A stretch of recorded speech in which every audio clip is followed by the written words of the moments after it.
thank you for coming back, timely, and we very much welcome you here for the last session for today. It's actually a session which also shall create some new thoughts and hope in a time which is very difficult for many of us, and I'm sure for many in this room. Even it's said already, but because it's so important that we all can come together here, I really am honored to be able to guide you through this panel. Thanks especially to Dr. Mohammad, who has organized this. I mean, it has been said, but it's such an effort and it's such a unique opportunity. I really appreciate it. And also to get this exciting mix of people together, and to the many helpers make this possible. And thanks for Kyrgyzstan for making this conference available to us. About myself, I'm a foreign correspondent, reporter for the German news magazine Der Spiegel, and I have been covering wars that have been and continue to be heavily influenced by Islamist actors for 30 years. When Dr. Mohammad asked me to moderate this panel, I asked, what are we going to talk about? About dreams? Islamist extremism is on the rise worldwide, becoming more, not less. But of course, he quite rightly pointed out to me that the absolute majority of Muslims have different ideas about Islam, but often remain silent. So the question is, how can this liberal-minded, moderate form of Islam be revitalized? How can positive competition be developed against radical Islam? Where can we find this practice? Let me tell you from my own experience. The war in Afghanistan and the situation in Pakistan, including Iran, are enough to give Europeans like me cause of great concern of the security of their own homelands. Now, the Hamas war and the Israeli war in Gaza, however, has clearly shown how well organized the networked propagandists of radical Islam are. They are feeding young Muslims around the world with a mixture of information, victimhood, lyricism, religious charge, and identity-building information that drives them away from the state concepts of the countries they call home. That worries me a lot. This is what I would like to talk about with this panelists here.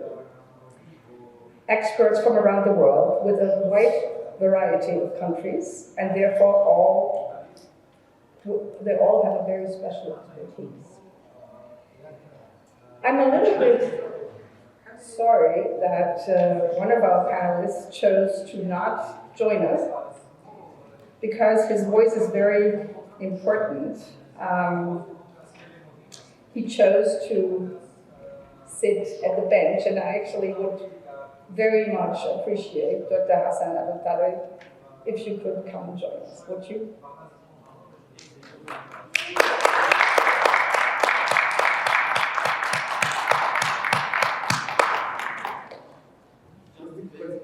All right.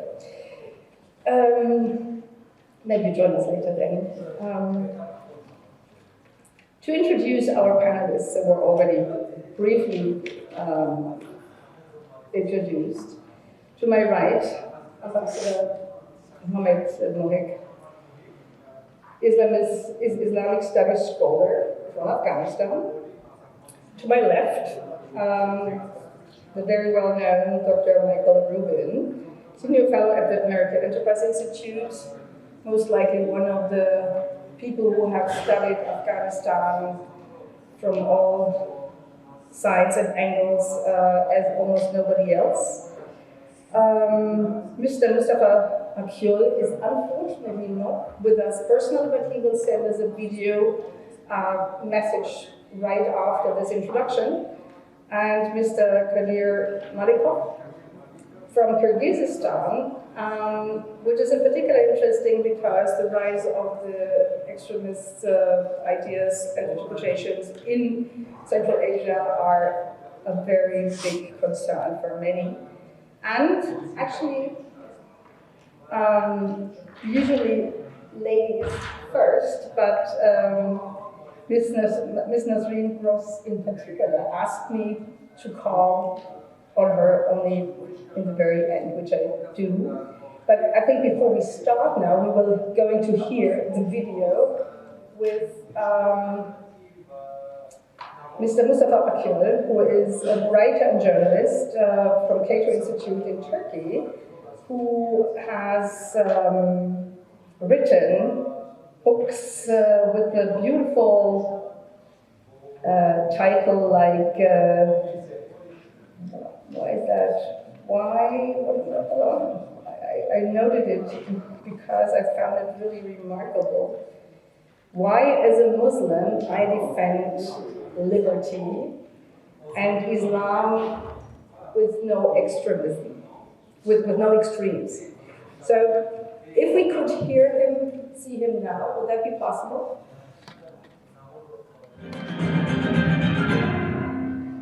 Greetings and salams to Shambe, and thanks to the organizers of this important conference, the Herat Security Dialogue. Thanks for them to invite me to this event as well. I wish I could join in person, but this is the best we could do for now. Now, my work is about the place of Islam in the modern world, the idea of freedom and human rights in the Islamic tradition and the contemporary Muslim world. And a part of that has been the study of this political ideology called Islamism and its impact in the world. That includes Afghanistan, that includes Iran, that includes parts of the Arab world. And we should first define what Islamism is. Islam, of course, is a religion that has been there since more than 14 centuries. It began in the early 7th century when Prophet Muhammad, peace be upon him, began to preach a message of monotheism, and out of that came great Islamic civilization and this world's second largest religion. But Islamism is a more recent term. It became a fashionable term in the 20th century. People began to speak about Islamism after the 1920s. The reason for that is actually understandable. In the 20th century, first with Western colonial advances, Western colonialism, which dominated parts of the Arab world, parts of Southeast Asia, and also later came Russian colonialism too, not just colonialism, it's not just a Western problem. These foreign forces occupied different parts of the Muslim world, which made many Muslims understand it as defensive and looking for a way out, way forward, a way of resistance. On top of that, there came Arab dictatorships or different dictatorships in the Muslim world, and certain Muslims who felt threatened by these regimes also looked for an answer. And different answers have been offered. Some Muslims found the answer in nationalism, others in socialism. Some of them found the answer in what I would think as the better approach, which is political liberalism combined with economic rationality and economic development. My home country, Turkey, has been tilted towards that, at least in certain times of the past 100 years, and it has been good for Turkey generally. That includes joining trying to join the European Union and trying to incorporate some of the criteria of the European Union, like democracy, rule of law, free markets, freedom of speech and religion, and so on and so forth. But Islamists had a different idea. They thought that, and by Islamists we can mention the Muslim Brotherhood in Egypt, which was founded in the late 1920s, still happens to be the main Islamist movement, which has been also too much persecuted, we should say that. And that led to some of the radical offshoots of that group. But besides the Muslim, there has been a movement of Islamism in Southeast Asia. Sayyid al-Mawdudi was the key figure there, key thinker in the subcontinent. And different parts of Islamist movements. And ultimately, some of these Islamists turned into governments. In Iran, we've had that with the Iranian Revolution in 1979, which created the Islamic Republic of Iran. And in Afghanistan, with the chaos of the Soviet invasion and the post-Soviet civil conflict, civil war, came for the Taliban, the group called the Taliban, which took control of Afghanistan in the 90s. And then again, after the NATO pullout, after the US pullout in the past few years. Now, I don't need to explain to anybody, I think here in this conference, what the Taliban is or what their approach is, or what that may bring for the future of Afghanistan. But from an Islamic point of view, I'd like to share a few thoughts, which is not just about the Taliban, but it's relevant for Iran, and it's also relevant for other Islamist movements throughout the Muslim world, which may be in power or which may be trying to come to power, which may be in power in a certain area, like the Aceh province of Indonesia or parts of Kenya, or which may have Islamized the regime to some extent, as we have seen in Afghanistan and seen in Pakistan, as Pakistan has its own Islamization of laws with Christian Islamist groups, and still have certain laws enacted by them. Now, Islamists typically believe that for the Muslims to regain their lost glory in the early centuries of Islam, to become a powerful and independent civilization again, to defeat see as the enemies of Muslims, they must revive the true Islam. That's one thing, and I think that's probably a broad goal that's shared by other groups as well. But also they must bring that true Islam, as they define it, to power. It must be the basis of government. So they want to create Islamic states and Islamic regimes. Now, is this something new in Islam? Yes and no. Of course, in Islam, from the beginning, we had Prophet Muhammad establish a state in Medina, then came the Khilafah, that's the Caliphate. So you had states like the Umayyads and the Abbasids and the Ottomans that you could call Islamic states because they were implementing the Islamic law, but they were not like exactly like in the Islamist utopia. First of all, they implemented Islamic law, but Islamic law was less centralized at the time. States did not have one territory on which they imposed a certain law, so there was more pluralism within Islam. There were non-Muslims who could follow their own convictions, or own religious traditions. Jews and Christians had their own legal systems. And also, when you go back to the Ottoman Empire, you don't have a concept called Islamic economy, which is a part of, for example, Islamic tradition. They didn't necessarily think that the House of Osman, the Ottoman Empire, I mean the Ottoman dynasty, they didn't call it an Islamic state. They call it the Devlet Ali or Devlet Ali Islam Osmaniye, which is the Ottoman state. So it was named after one dynasty. The whole idea of this new modern state with all its education, single law of the land that is going to be imposed on every citizen, and to Islamize this, to make it Islamic and take one idea, one interpretation of Islam and make it the official doctrine, that is in that sense a modern idea. That's why when you read ideologues of Islamism like Sayyid Qutb or Al-Mawdudi or Hassan al-Banna, they have new ideas actually. They have modern ideas, but modern ideas that actually have been inspired from sometimes fascism, sometimes from communism. Certainly Khomeini was inspired certain ideas of communism. Now, so that's one problem, but in practical terms, there is a few more problems with Islamism. I think the most important thing is, by their ambition to Islamize the state, they are taking their own understanding of it and imposing on everybody else, which we clearly see in the Taliban case. The Taliban believe that, for example, one, everybody speaks about women, which is very important. I mean, they are imposing on women what they believe as the right norm, and they're depriving women from the right to have education, the right to travel, many other rights. But just another simple example, the Taliban believe that music is haram. That is, you shouldn't listen to music if you're a good Muslim. Now, in a liberal secular state, a Muslim who believes music is haram can perfectly live by that idea. How? You don't listen to music in your home, or you don't play in your car, you're good. But the Taliban wants to make everybody not listen to music. So they take their idea that music is haram, and impose it on everybody else. That's why they were breaking cassette players in the 90s. And now we know they've been going after musicians and also trying to, in different ways, impose that idea of theirs. Or the Taliban believe that all Muslim would be veiled. Well, Muslim women who think that they should be veiled have all the right to do so, and I'll be supportive of that. It's their religious freedom. But other Muslim women think that it's not necessary to wear a hijab, or let alone a niqab. They think a normal dress is modest enough. A more common dress is modest enough.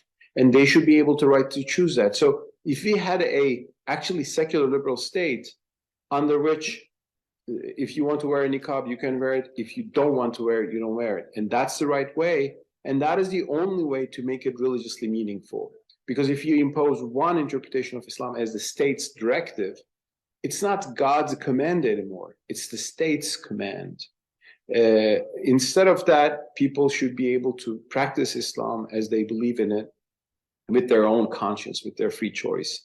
That's why I believe there is a fundamental incompatibility between the idea of an Islamic state that imposes what it understands as Islam to society with sincere piety.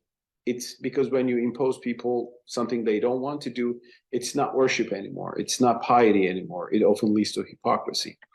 It can even lead to actually counterproductive results. One thing we see in Iran is that the more the Iranian regime impose on society things that they think Islamically are required, they didn't make the society religious, more religious. They made the society less religious.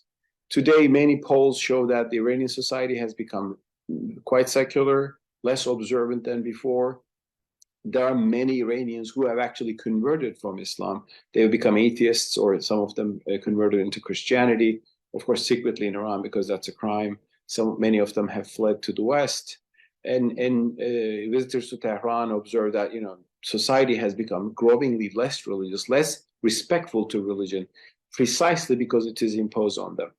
So not every movement, Islamist movement, may be willing to go to the point of the Taliban or Iran, but these examples should be a wake-up call for us Muslims that the ideal way of government that we Muslims need in the modern world is not a government that will say, this is Islamic, and will dictate what its narrow understanding of Islam on everybody.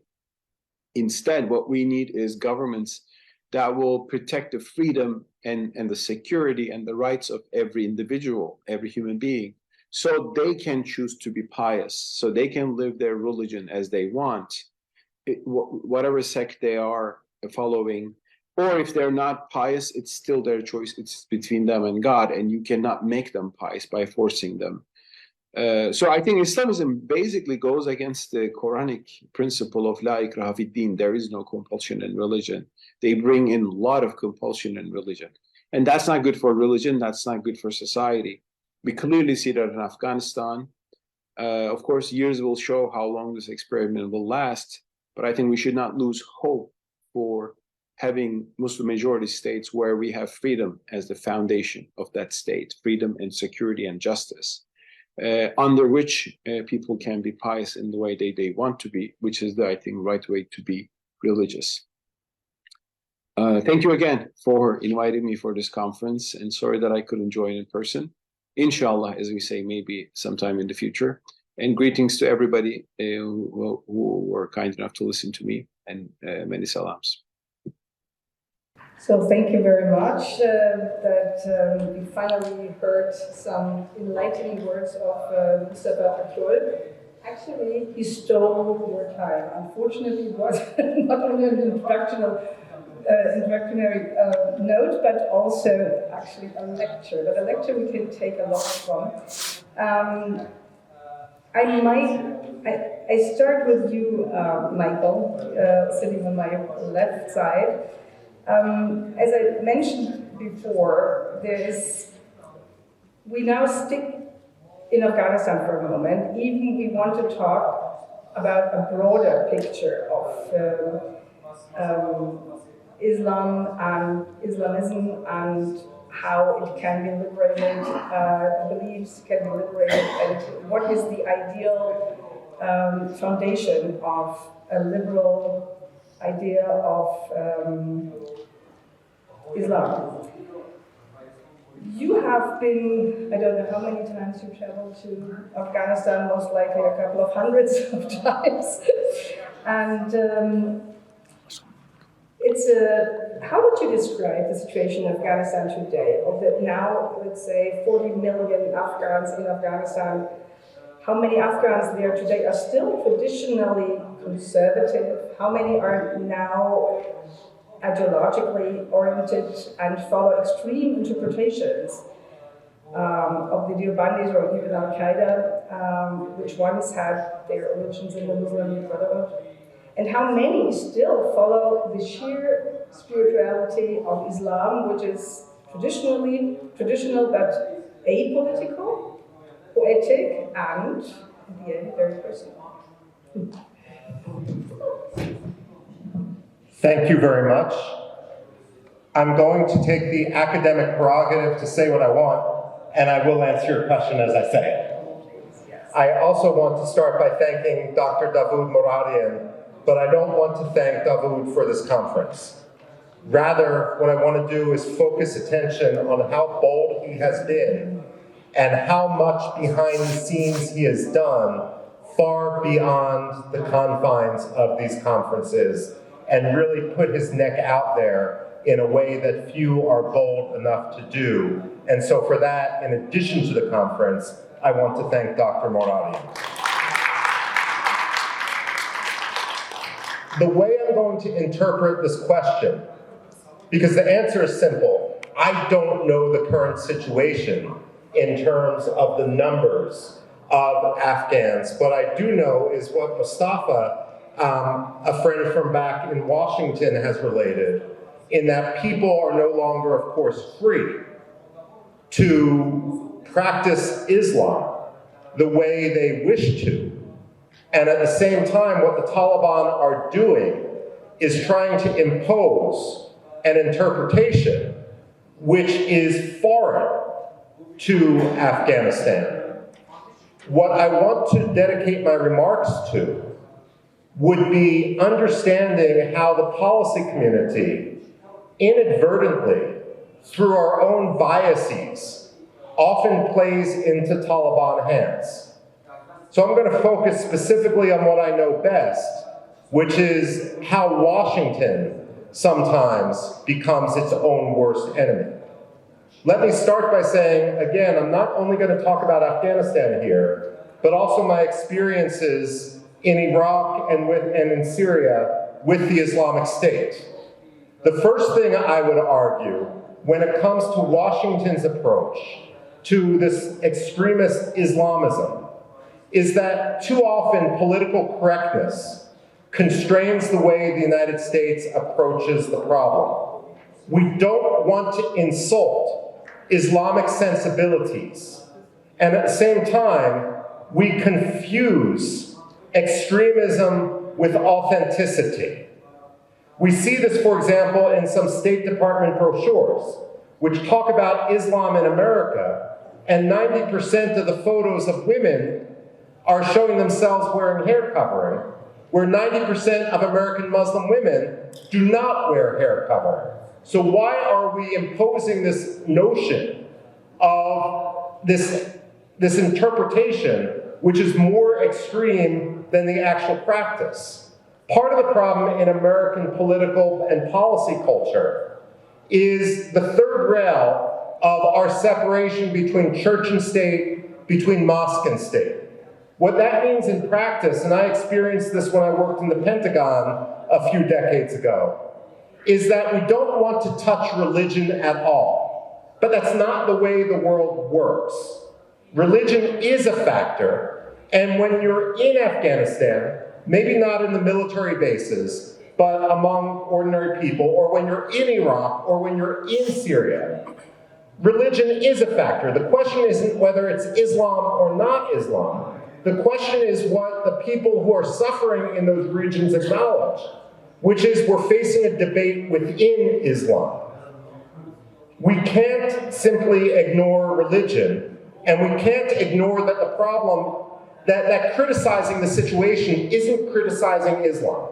We have to acknowledge the debates which are ongoing, and even though the United States doesn't have a role in determining the outcome of those debates, there are ways in which external powers can try to put their finger on the scale.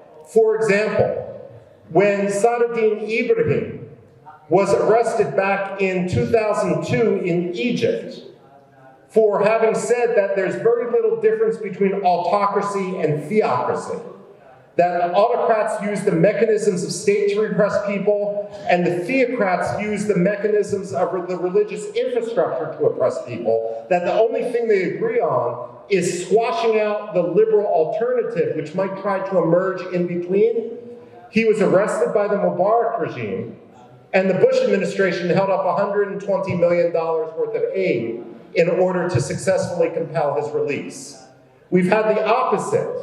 For example, in debates with regard to reverse abrogation, when those who were making those debates in Sudan were executed, and the Western world simply sat on the sidelines because we didn't want to intercede in or offer opinions in anything dealing with religion.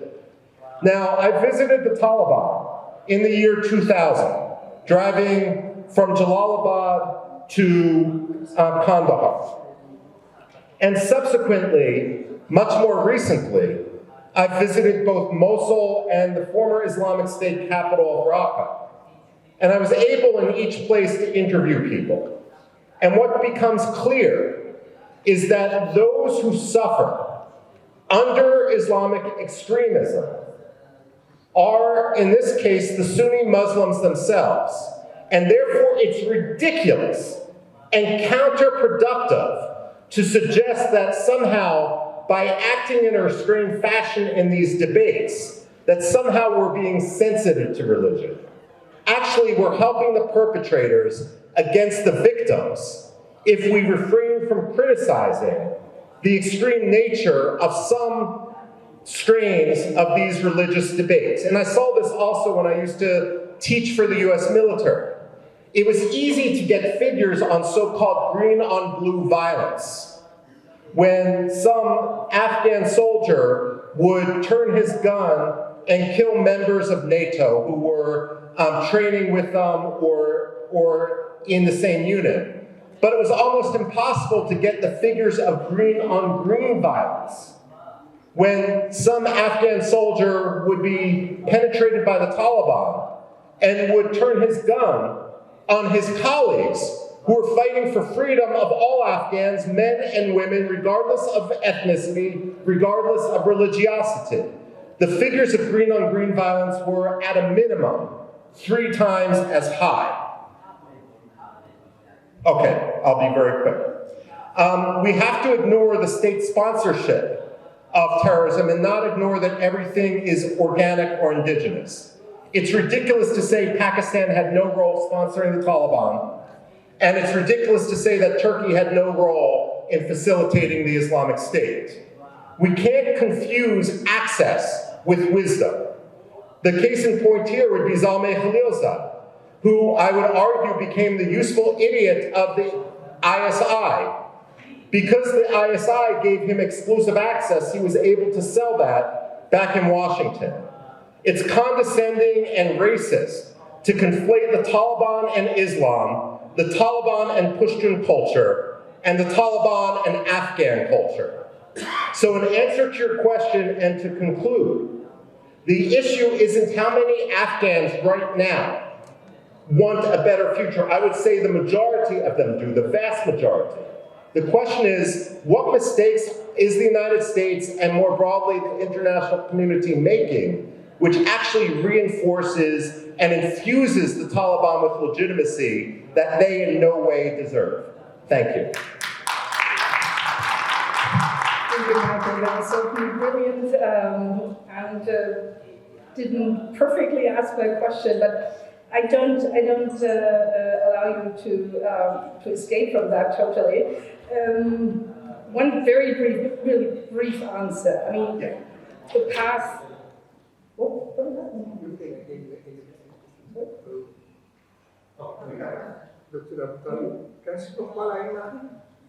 Yeah, sure. Okay, sorry, I didn't get this. Where's Dr. Hassan? Has now been added. Oh, yes. Oh. Is he in the room, Dr. Hassan Aboutaleb? He's there. Would you come to the panel, please? That would be fantastic. Where is he? He's come. Fantastic. Yes. Great. Very sorry that was not introduced on the screen. That was a technical mistake, and we apologize. Thank you for joining. Yes. Until he arrives. So the path to extremism has been described very often, but the way out of it, how can it be organized? You have 1.5 minutes. So very quickly, how can it be organized? There's a number of strains of thought within Islamic reformism which I think need to be amplified. One is whether, for example, the Medinan verses should abrogate the Meccan verses or vice versa. Another one is whether the Quran as interpreted, since the Quran is eternal, whether it should be interpreted or how we differentiate 6th century AD Muslim culture, Arab culture, from much more broader Islamic culture. Can we interpret it as a living document through Iranian eyes, through Turkish eyes, through Indian eyes, and so forth? And that brings us to what we can do to empower. There is more freedom of religion in the United States and Europe, freedom of Islamic thought, than in many Islamic countries. Likewise, when we promote interfaith dialogue, we need to promote among the Muslim community the women, the surgeons, the businessmen, and not simply relate the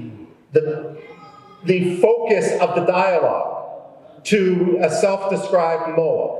We have to recognize the broad nature of the Islamic community, and that's how it's empowerment, which is the answer. That's where we can shine.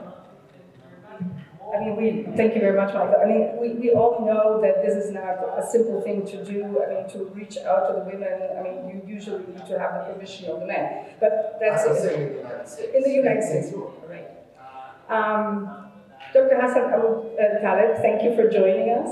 I would like to jump to a topic that many have discussed as a very fundamental argument. You as a researcher at the Al-Ahram Center of Political and Strategic Studies in Egypt, you are a consultant, you are an academic advisor, you are a columnist. Many believe that there is a contradiction between to defend freedom of the individual and adhere to the Islamic faith. Would you agree on that, or would you think there is no contradiction? It goes very well together. Sorry? Oh, other question. The two factors are there are many who would say Islamic faith and the individual liberty of individuals does not go well together. Democracy and Islam is not really something which goes together well. Would you agree on that, or would you say that's nonsense? You asked me about very, very delicate situation, delicate issue. Can you go closer to the microphone so people can hear you well? This is a very, very delicate issue which can answer yes or no. You have to understand first what is the meaning of Islam, real Islam. We have now different versions of Islam adopted by the Muslim community according to different variables. And at the same time, in Islam itself, he keep what we can say the right of freedom and also the right of ownership, and they give the person the right to discover their own future, their own capabilities without any obstacles or any strain, except believing in God, believing in Quran, believing in a Sunnah adopted by Prophet Muhammad. We here speak about the real Islam, which keep the realities, all the rights of the persons. When they asked me to make a presentation in this panel, I focused on this term, civilizational Islam. Can you tell me, did you know who created this concept and who played the role to put a differentiation between the traditional Islam and the civilizational Islam? Is there anybody knows those intellectuals create this concept? I'm sure not everybody is familiar with it. Depends on. Okay, this is okay. And this is what I asked myself when they asked me to make a panel, to make a speech about this issue. A speech, I'm afraid, we are not. Not a long one. I have a paper. I will send it to. We don't have very much time, but if you keep it very brief, certainly the floor is yours. Yes, that's right. Brief means like 3 to 5 minutes maximum. About 1 hour? About 3 to 5 minutes maximum. How? 3 to 5 minutes maximum. Okay. Better 3 than 5. Okay. Now, the issue of Afghanistan creates a very, very problematic issue. Not only for the Afghan people. Can you go very close to the microphone, please? People don't hear you. The radical Islamists are threatening more liberal ideas, and that's a threat people withdraw from. I don't understand this problematic vision you guys now. I mean, you have seen this. You have witnessed it in your own country. When the Muslim Brothers ruled Egypt for a very short period of time. We don't know what would have happened if the military hadn't seized power. We don't know. The result is not a good one either, as we can see. And the question is, do the idea of liberal democracy in Islam, how do they go together in a country like Egypt? Look, we can say that the Muslim Brotherhood is the origin of all the Muslim Islamic organization, even those who violent one or the peaceful one. Because if you know the whole concept which the Muslim Brotherhood adopted or raised by Imam Hassan al-Banna, who is created the Muslim Brotherhood in 1928, he put himself as the first step to create a Muslim society, and then a state, Muslim state, and then caliphate empire. And this concept is about to be spread in all the mentalities of the Islamic groups, not only in Egypt but in everywhere, seeking to create caliphate state.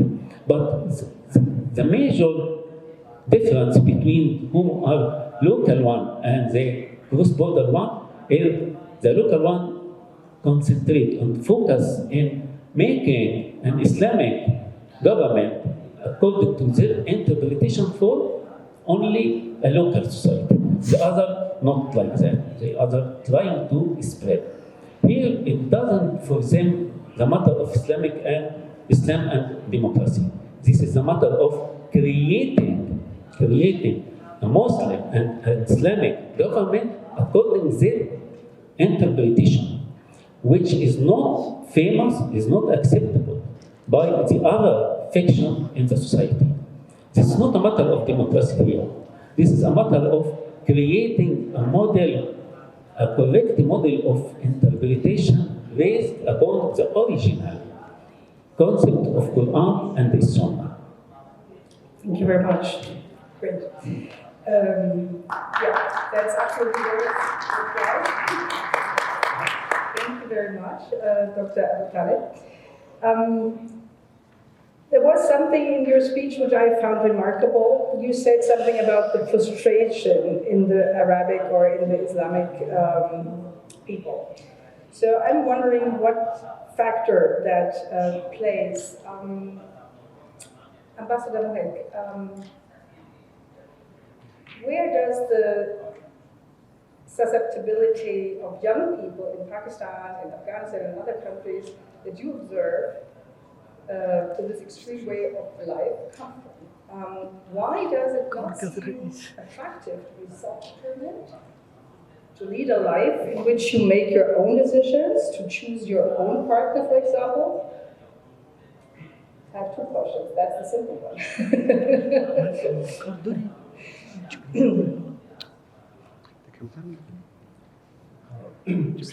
Thank you, Mr. Dr. Moradia and other friends. Can you speak a little louder, please? Yeah. If you allow me, I prefer to speak first. Sure. Is it okay? Absolutely. To change it a little bit, the atmosphere, switch to the language I'm more fluent. سوال پرسیدن که جوان‌ها همونطور که درست فرموده باشن چرا نسل جوان در افغانستان، در پاکستان و شاید در بخش دیگر از سرزمین‌های مسلمان نشین در آسیای میانه هم و جاهای دیگر در جنوب آسیا اینا به جایی که در زندگی علاقمند باشن که در او استقلالیت اراده باشه و در او فردیت مطرح باشه به طرف ایدئولوژی‌های افراطی کشیده می‌شوند. Did I understand the question? Yes, this is absolutely. من فکر میکنم یعنی باور من این است که زوایای مختلف ارتباط با پدیده اکستریمیسم یا افراطیت وجود داره که بخشی از اونا در صحبت‌های دوستان اشاره شد و قبل از این صبح که ما بحث می‌کردیم مشکلی که در مورد طالبان است در ظاهر مشکل افغانستان است اما در واقع این مثل قله یک کوه یخ است که از آب بیرون زده و بخش‌های وسیع‌تر از کشورهای اسلامی در معرض این مشکل قرار دارند و تنها کشورهای اسلامی هم نه بلکه کمیونیتی‌های مسلمانی که در مهاجرت هستند هم بخش آسیب‌پذیر یا وولنربل هستند در معرض این قضیه قرار دارند که بخش از جوان‌ها کشیده میشن. حال چه عوامل به این قضیه کمک میکنه؟ یک زاویه که برای من مهم است میخوام بر اون تاکید کنم که اتفاقاً به این پنل ما ارتباط میگیره مسئله شکست تمدنی مسلمانان در دو قرن اخیر.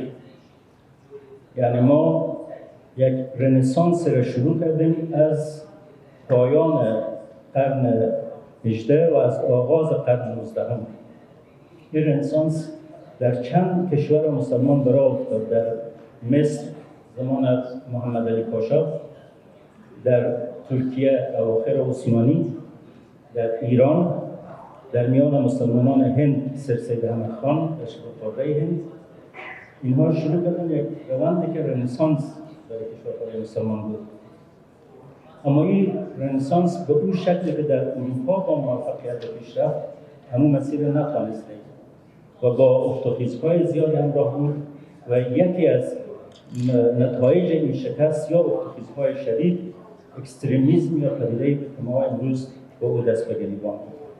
در اینجا 2 یا 3 عامل میشه به شکل جدی در نظر گرفت. یک عامل داخلی که مربوط به کلچر و تمدن و وضعیت درونی جوامع اسلامی است. دوم عامل الترناتیوی که باید ارائه میشد برای یعنی راهکار یا راه‌حل‌هایی که برای عبور از بحران پیشنهاد میشد توسط گروه‌های مختلف که دوستان اشاره کردن مثل سوسیالیسم یا نشنالیسم یا راهکارهای دیگر. یک از اینها اسلامیسم بود. سوم عاملی که بسیار مهم است که در محاسبات باید در نظر گرفته شود این که رنسانس وقتی در یک منطقه به راه میافته آیا با مزاحمت‌های بیرونی هم همراه است یا این که بیشتر به دینامیک داخلی خود تکیه دارد؟ اگر این با رنسانس اروپا در مقایسه کنید.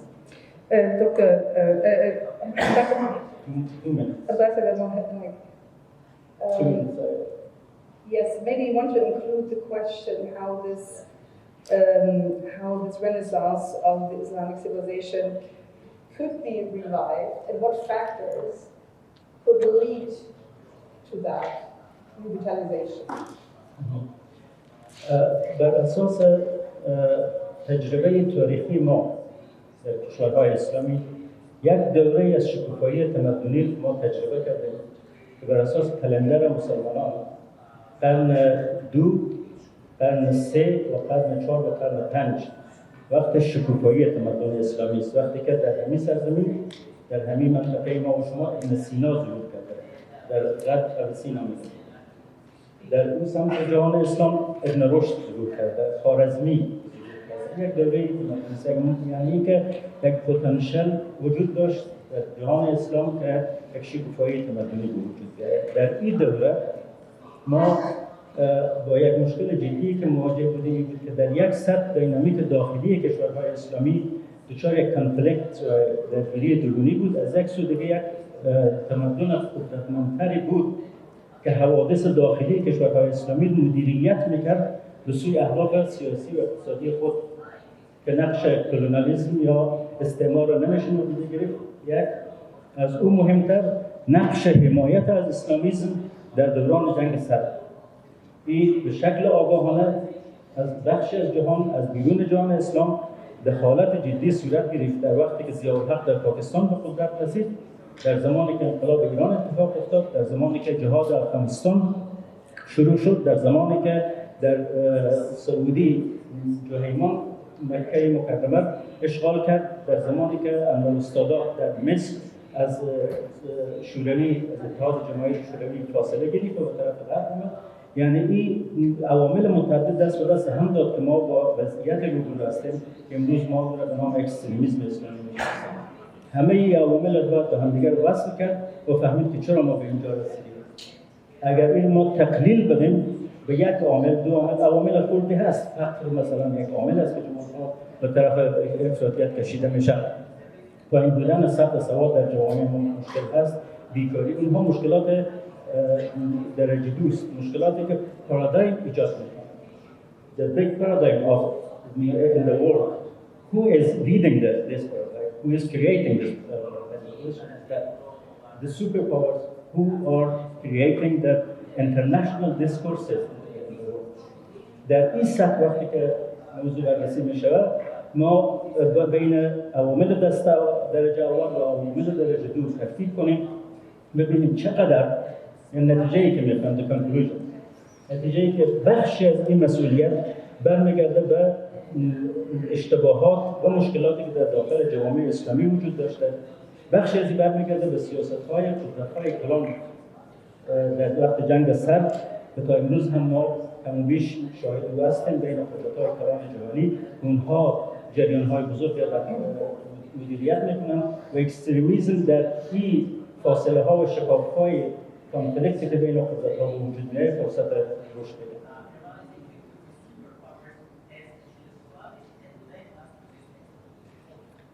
Many things, Ambassador Moheq. And that is a very important insight into history, and I'm really grateful for that. I'm still looking for answers on not only what led to extremism, but also what leads out from extremism. Nasrine Gross, you've been living in the US for, I think, 30 years, but at the same time, you have been a professor long time ago at the University of Kabul, and at the same time, you came back, I think, during the time of the Republic on and off as a lecturer. You taught girls, and you had a dream.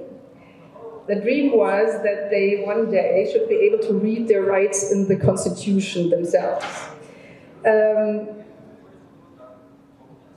There's something which really interests me a lot, and it's a little bit delicate question, but what do you think? What role does gender relations play in the ideology of extremists, Islamist groups, in motivating young Muslims? In other words, the promise that men will be allowed to rule over women, over their whereabouts, their employment, their bodies, and in the event of their death, they will be rewarded with the offering of virgins as martyrs. How important is that in the concept of Islamism, and what does this concept, what the idea of gender relations does possibly be, how is it possibly replaced in post-Islamism, and why should that be attractive? I mean, it's actually two questions, but maybe you want to focus on the first, but also what is the way out from that concept? Thank you. Thank you very much.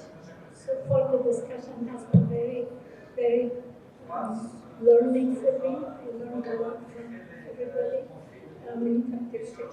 Yes, thank you.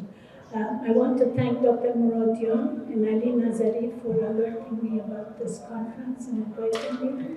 And I asked you that I should talk last because I'm not a scholar and I'm not an academic.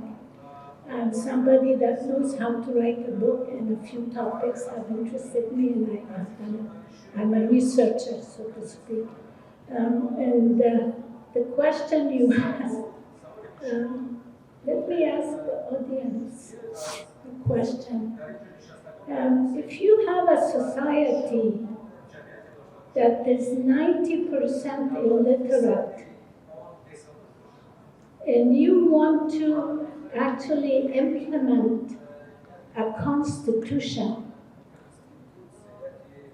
how far do you get?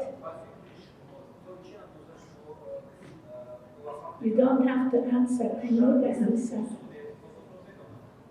This is exactly the same thing in Afghanistan as regards the Quran.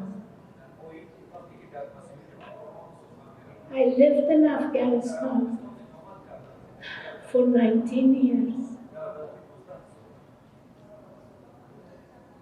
And I worked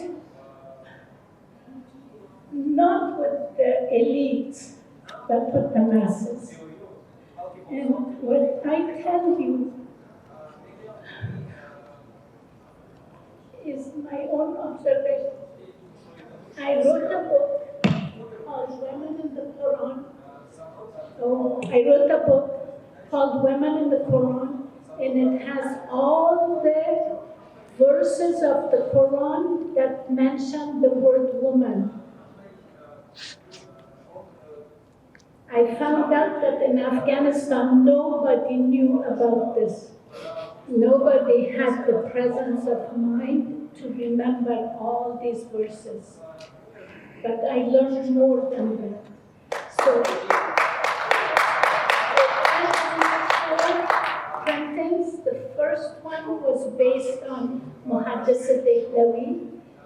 The last three printings was based on Tafsir Nur by Koelbl, who was a Kurd teaching in Iran at a university. Right now, I am using this book, one of the latest translations of the Quran into English, and it's one of the very best in order to have the English version of it.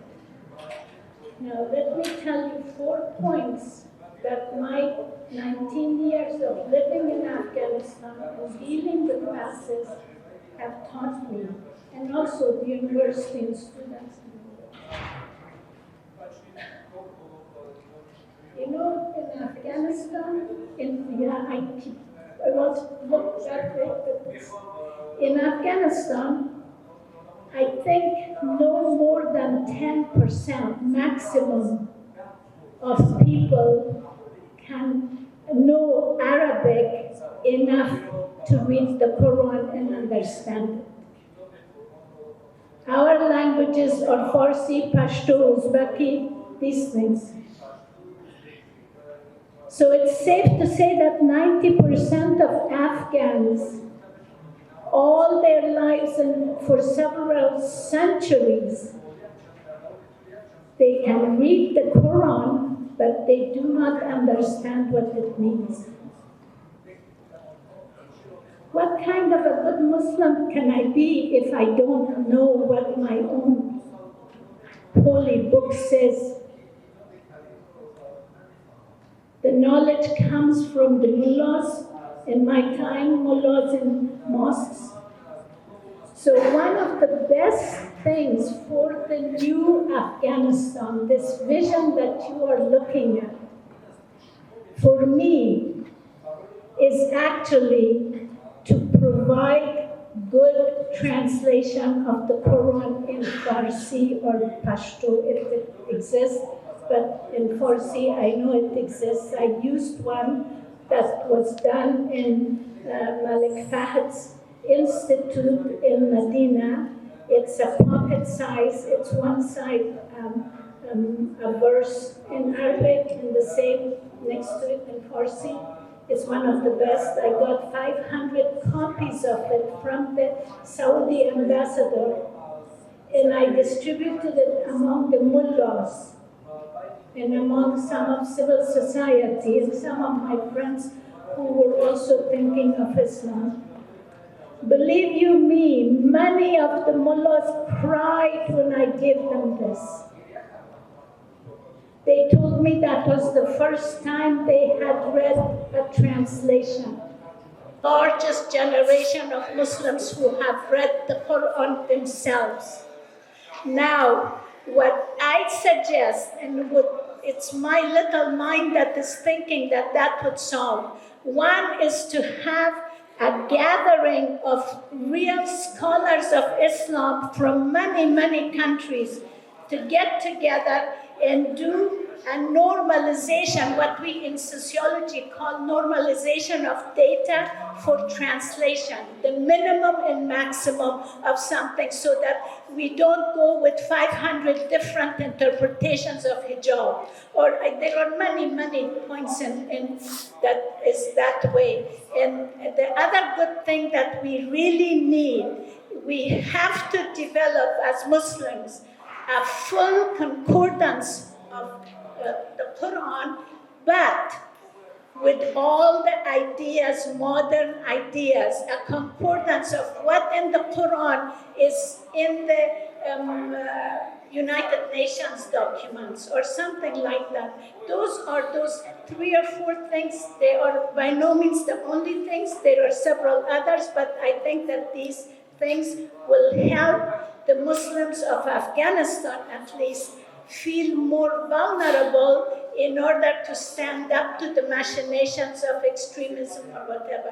Thank you. Nasrine, thank you very much. Very valuable points.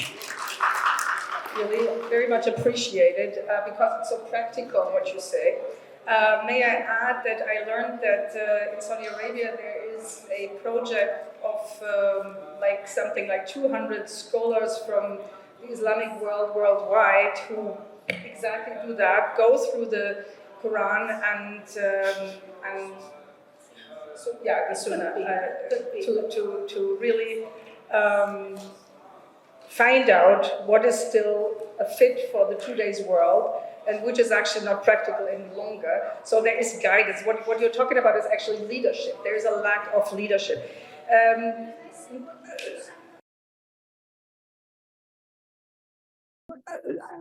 Nasrine, sorry, we are really running out of time. I really appreciate your contributions, but Kadyr Malikov, for instance, didn't say a word yet. He's advisor to the director of State Commission of Religious Affairs, Kyrgyzstan. We all know that extremism is also on the rise in Central Asia. And I read with great interest your findings about migrants from Kyrgyzstan who were not even particularly religious when they traveled to other countries to work, but then they were suddenly approachable by radical groups because they felt socially isolated or otherwise in need. So my question to you is, Kadyr, can you explain what makes people sensitive or susceptible to radical ideas? Of course. What is there a thing, and maybe also the answer to that, is there such a thing as you mean conditions, immunization to that? Conditions, some conditions for radicalization. Yeah. First of all, I want to express my gratitude to Dawood Moradi and his center. Thank you very much. This is discussion is very, very timely, I think. And let me, first of all, focus on some things. It's very important now. It's time. I mean, time and new challenges, new trends, and Islamic modernization. I mean, so time. We live in the era of global changes, new challenges for national state, society, preservation of national culture, traditional system of values. The current situation now in the Middle East, I mean Palestine and related processes at the global level, which can be called the black swan, bring new elements and characteristics. I mean, untrusting to international law and human rights,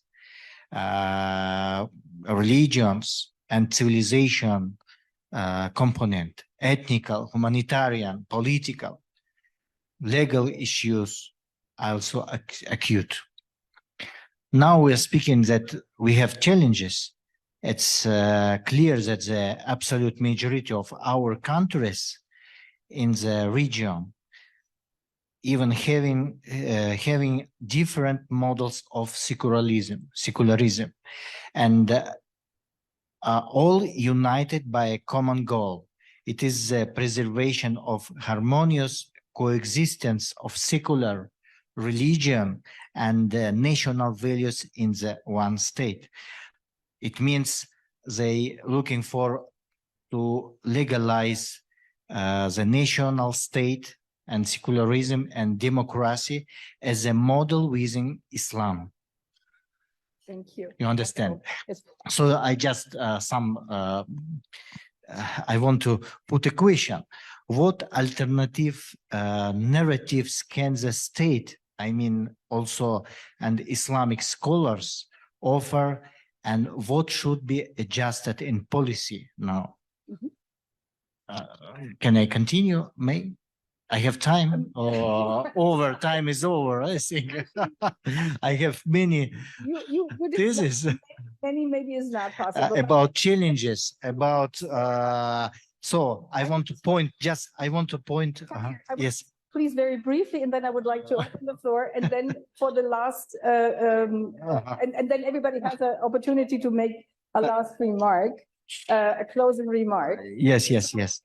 To be honest, the issue of revision of thinking, it's very acute and throughout of Islamic world, you know. For example, when religious propaganda is conducted among the population and especially among young people, unfortunately, are often cited literally and without modern commentary, backed up by logic and scientific basis. This approach, of course, creates an impression of mythologization of Islam. So if we talk about conditions of radicalization, first of all, this is injustice, social injustice, corruption, system corruption of countries, I mean, poverty, ignorance, and external influence. What does mean? That we have some movements and ideas, I mean, radical part of political Islamic movements, Hizb ut-Tahrir as a Hizb ut-Tahrir, and still we have Tablighi Jamaat as the same school with Deoband school with Taliban.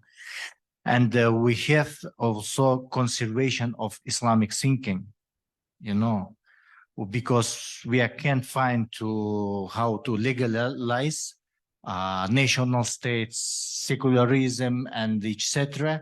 Still national traditions in Islamic understanding, you know, because our scholars, Islamic scholars, they are just how to say, a point or focused on prayer, on another small things, but not make a, how to say, understanding reality, you know. There's not enough secular, I mean, secular science. That's why we need for modernization and reformation of Islamic education, but not westernization, you know. There is different things. Modernization without westernization. And must begin? Must start? Of course, not state, but it must be a first step from Islamic scholars. It means we must open new ijtihad. Thank you very much.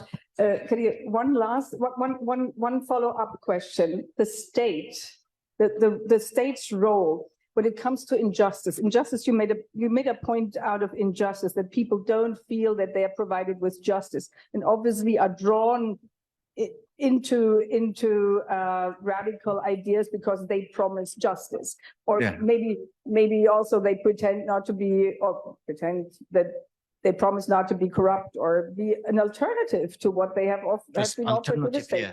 So the question is, isn't this actually about good governance mainly? About what? About good governance. Are we talking about good governance here in a lack good of governance? Of course, good governance. But there is a very important thing. If we mean secularism as an ideology, it's not work. But if we mean, what does it mean? We must unpacking such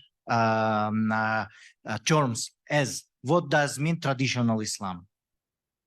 I see. What does mean secularism? Yes. As a model? What does mean reformation in Islam? You know, it's very, very deep things. Obviously, nobody wants to. We must unpacking, yes. Wants to open the box of the Pandora. Yeah. At least we are opening the floor now to questions. I was told that everybody needs to go home here at 6 o'clock, or at least to their rooms. So please, very briefly, and introduce yourself and let us know what question and who you want to ask your question. Well, thank you so much. Good afternoon, good evening to all of you. Normally, my name is Umut Acar. I'm the Turkish ambassador in Tajikistan. Normally, I would take the floor to thank the organizers for this very successful event. But now I took the floor to also set the record correct and express my regrets. One of the panelists, Michael Rubin, just mentioned that, alluded that Turkey is facilitating ISIS. Of course, it's not a surprise for me to hear this from Michael Rubin, as he is a certified anti-Turkey lobbyist and a paid agent of that community in the United States, spreading these lies for quite a long time. I regret that he was given a platform here in Tajikistan to repeat his lies. Turkey represents exactly the opposite what ISIS has been advocating. Turkey is the leading example in the world that Islam is compatible with modernity, secularism, democracy. That is why the terrorist organizations such as ISIS targets Turkey, my country, the most. They attacked multiple times in my country, organized bomb attacks, 10, 15 times. We lost at least 250 innocent civilians, wounded hundreds of others. So it's not just preposterous to claim that Turkey is facilitating ISIS. It's just unbelievable. It's unbelievable. But for me, again, it's not a surprise to hear this because he's part of this group, a paid agent of this group that supports never-ending wars all around the world. Part of that team created the mess in Afghanistan and now shamelessly repeating his lies in Tajikistan. And please, today I'm here just by chance and heard this, the arguments. And sometimes we're not here, or representatives of my country are not. You just push back such nonsense claims saying that Turkey is facilitating ISIS. Turkey has been fighting ISIS and terrorist organizations for a long time. We, unlike other countries, put our soldiers' boots on the ground in Syria, fought face to face, not use proxies. We lost 100 soldiers, neutralized more than 3,000 ISIS militants. So I really, really regret to hear that individuals like Michael Rubin, an anti-Turkey lobbyist and a paid agent, given a platform to spread those lies in the heart of Central Asia. And you all know that my country has been standing with all those suffered from terrorism, from Palestine to Afghanistan, from Syria to other places. And this is not fair. Thank you. Thank you, Mr. Ambassador. I'm surprised by this very, please stay for a second. Please stay for a second. I certainly wanted to give Michael Rubin the opportunity to answer. There were two major facts that were claimed that Turkey is providing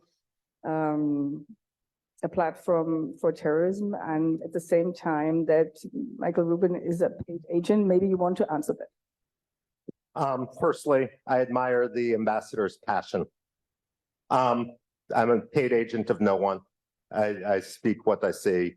The short answer to the ambassador's remarks would be, while Turkey has been victimized by terrorism, it's the same pattern that we've seen in Pakistan and Saudi Arabia, where governments will seek to employ extremism for their foreign policy priorities and then suffer blowback.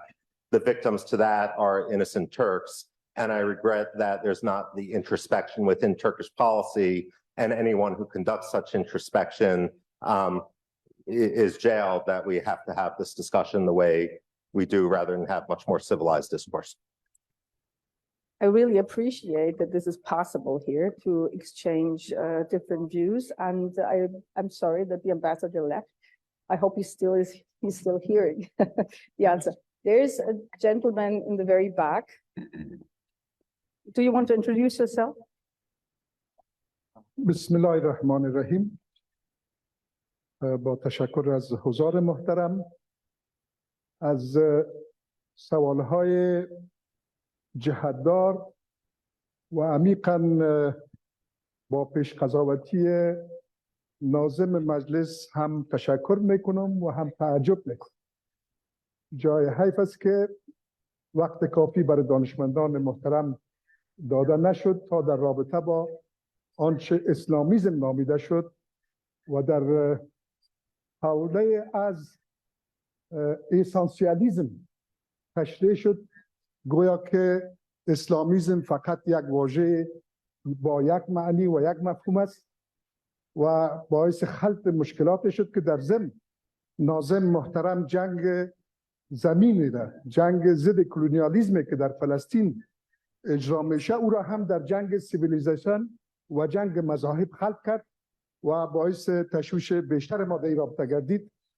عرض می است که ما 50 سال است که در رابطه با دین اسلامیزم کوشش میکنم معلومات پیدا بکنم و در طول 50 سال همان قدری که نقاط مشترکی را در رابطه با واژه اسلامیزم و جنبش‌های اسلامی پیدا کردیم، با اما اندازه نقاط افتراقی هم بین از اینا مشاهده میشه.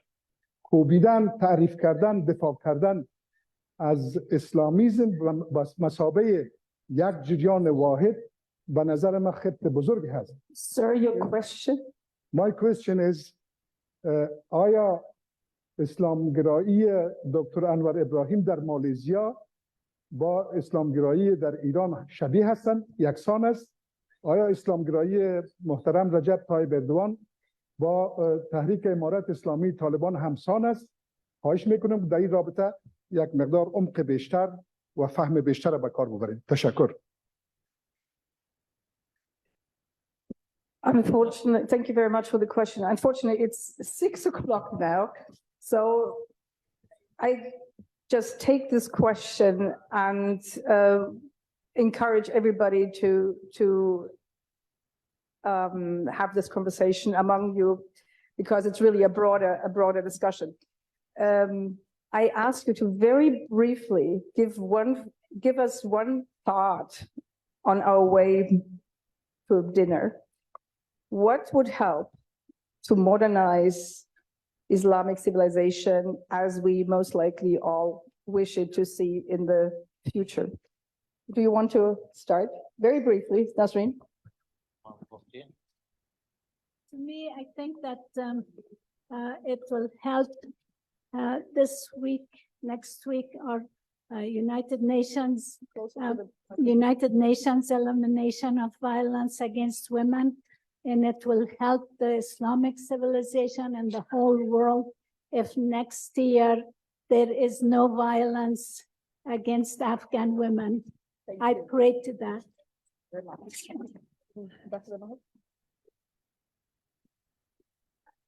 If we want to modernize Islamic civilization, my suggestion is in our part as Muslims, we have to be courageous to go ahead for some fundamental reform about the theology, about the Sharia law, and about the human rights, and to open our arms and to hug the humanitarian civilizational experiences. But the other side, the superpowers also should help this process, not to damage or destroy it.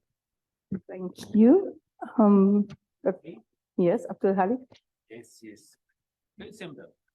Very simple for the Muslim countries, for the Muslim intellectual. We should open the door for a new wave of iktihad. What do you mean by iktihad? Is the movement, intellectual review for all the concepts prevailing the social and political system and in Muslim societies, and to create what we can say some kind of reform of our views regarding to the new developments we are living in. And this iktihad is raised by a group since 25 years from different countries, but unsucceeded because what we can say, the official religious establishment were against it, and the media also were against it. But I think this is the only way to reform our societies in accordance of a correct interpretation for Quran and Sunnah. And this doesn't mean creating a new Islam, but it's this reform inside Islam. And thank you. Thank you very much. For me? Yes, please. I think this is my opinion of view. We must develop intellectual Islam. It means scientific knowledge, skills of critical thinking, and comparative analysis. Wonderful. Thank you so much. So actually, I learned a lot in this brief panel. Unfortunately, we didn't have time for all thoughts in the room. Michael, you said you would not want to say anything. Okay, no need. At the end, I would like to conclude that it needs a lot of efforts. We just heard intellectual review of the Quran and Islam as a way of life. Actually, it was not so far away from what Mr. Aboutaleb just said. It's actually an intellectual discussion about it.